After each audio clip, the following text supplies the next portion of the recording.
Alors salut, bonjour à tous. Alors je voudrais faire un petit retour par rapport à une problématique que j'avais vécue il y a quelques semaines.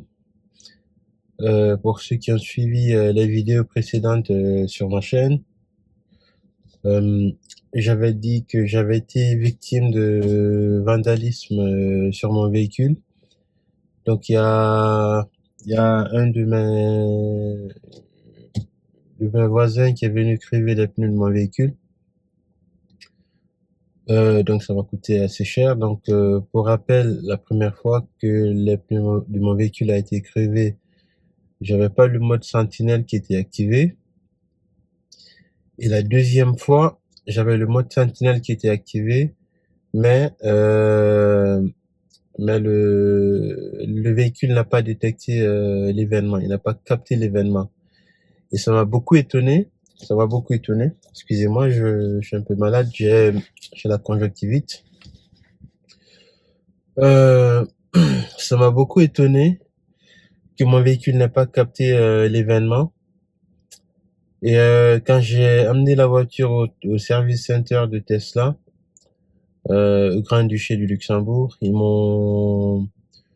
le technicien m'a en fait posé quelques questions pour savoir en fait, parce qu'en fait ils ont vérifié, ils ont vu que le mode Sentinelle fonctionnait très bien. Et apparemment, après quelques petites investigations, il s'avère que le mode Sentinelle n'a pas capté l'événement parce que la voiture était beaucoup trop proche de mon appart. C'est-à-dire, j'habite dans une résidence, dans un appartement. Donc, je suis au premier et juste en dessous de mon appart, il y a il y a mon véhicule qui est garé.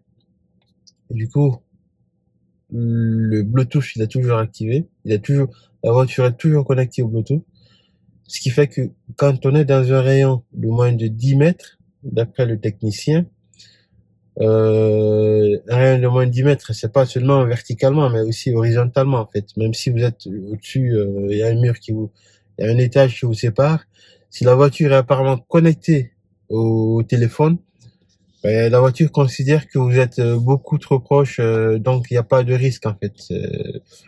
Je trouve ça un peu con, mais voilà. Apparemment, c'était ça le problème. Alors, pour vérifier, j'ai j'ai pris mon téléphone. Ben, le technicien Tesla m'a demandé de faire un petit test chez moi. Et c'est ce que j'ai fait. Le test, c'est que quand j'arrive, je désactive le Bluetooth et j'essaie de voir si la voiture enregistre bien les événements. Donc, depuis que j'ai fait ça, j'ai vu que tous les mouvements à côté de mon véhicule sont bien enregistrés maintenant. Voilà. Donc ça, c'est un peu chiant parce que à chaque fois maintenant, il faut se rappeler de couper le Bluetooth sur son téléphone. Voilà. Donc, juste un petit témoignage pour ceux qui ont une Tesla, qui sont dans le même cas de figure. Rappelez-vous bien, faites le test, faites le test chez vous. Et sachez que votre véhicule vous pouvez être victime de vandalisme sans que votre véhicule ne détecte l'événement, n'enregistre l'événement. Bah, il va le détecter, mais va pas le sauvegarder en fait. Quand vous êtes beaucoup trop proche, la voiture ne va pas sauvegarder. Donc c'est quelque chose qui pourrait bien vous aider, en tout cas, de le savoir. Imaginez que vous allez dans un supermarché, vous garez juste en face, je sais pas, d'une petite boutique pour faire quelques achats. Il y a un petit con qui vient rayer votre peinture. Vous pensez que le mode sentinelle est activé. Oui, mais vous faites, voilà, vous avez tourné le dos, vous voyez pas ce qui se passe. La voiture, elle va pas enregistrer l'événement et puis voilà, vous voyez votre peinture, elle a été rayée pour rien du tout, quoi. Donc, c'est quand même intéressant de savoir tout ça. Donc, je pense que ça pourrait aider quand même pas mal de gens. Donc, si cela vous intéresse, n'hésitez pas à partager le témoignage avec d'autres personnes. Je pense que ça pourrait potentiellement les aider parce que moi, 2 actes de vandalisme, 5 pneus crevés, ça m'a coûté au total 2300, à peu près 2350 €. L'assurance a pris une partie. Donc, il y a une partie prime qui n'a pas été prise par l'assurance parce que, voilà, la prime elle n'a pas été prise par l'assurance. Apparemment, si on avait arrêté le vandale, c'est le vandale qui aurait pris en charge la partie prime. Donc voilà.